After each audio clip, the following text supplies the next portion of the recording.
It's a challenging time for air travel. American Airlines recently announcing the cancellation of nearly 1,000 flights next month due in part to surging customer demand and staffing challenges. And the skies have also become decidedly less friendly. According to the FAA, airlines have reported over 3,000 cases of unruly passengers since the beginning of this year. Wow, that is disturbing. Joining us to talk about what her members are confronting on the job is the president of the Association of Flight Attendants, Sara Nelson. Sara, thanks for being with us. And so, give us a sense of what it's like to be a flight attendant these days. Well, we've never seen anything like this, and flight attendants are aviation's first responders. We remained on the job, making sure that critical goods and supplies could get to our communities during this time, the delivery of the mail and prescription drugs to people, the delivery of very critical personnel to help fight the virus. And so while we were doing all of that and worried about the safety of ourselves and our families during the pandemic, we were also worried about our jobs. And now here we are on the other side as people are coming back and getting vaccinated, starting to get back up in the skies, and using flight attendants as punching bags for all of their angst over the past year. Everyone's at a stress level of 10, and we all need a little help. And we really want to encourage people to just be helpers and not be taking out your frustrations on the people around you. Now, Sara, overwhelmingly, these complaints and the issues of unruly passengers have to do with mask compliance, but it sounds like you're hitting on it there a little bit as well. You seem to think maybe something else is at play here. People just have a lot of that angst. Something's built up, and people are wound a little tight right now. People are really having a rough time and forgetting how to act around each other and feeling that frustration when they come to the skies and feeling all that angst from the past year. And the temperature is just rising and conflict is a burst.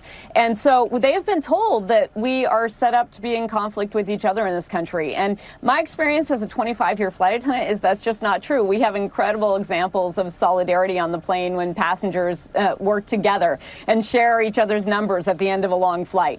And that is typically what we experience on the job. And this is just a totally different dynamic. We have more unruly passenger events in this year alone, if we stay on track, than we've had basically in the entire history of aviation. That's how difficult this is right now and how pervasive it is. Wow. What do you say to passengers, anyone out there who's watching, who's about to get on a flight, who's planning their summer vacation? What do you say to them?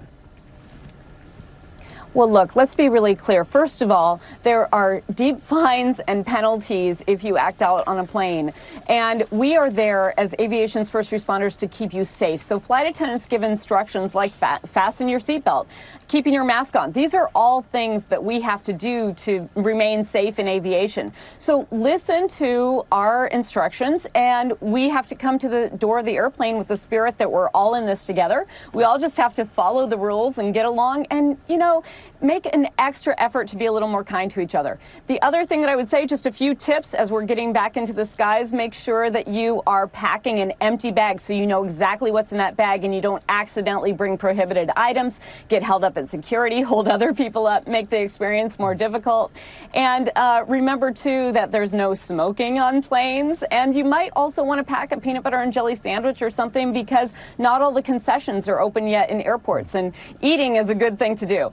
Make sure also that you take care with alcohol, because when we are in that pressurized cabin at 8,000 feet, alcohol can affect us in a worse way. And oftentimes alcohol is contributors to behavior that is unbecoming.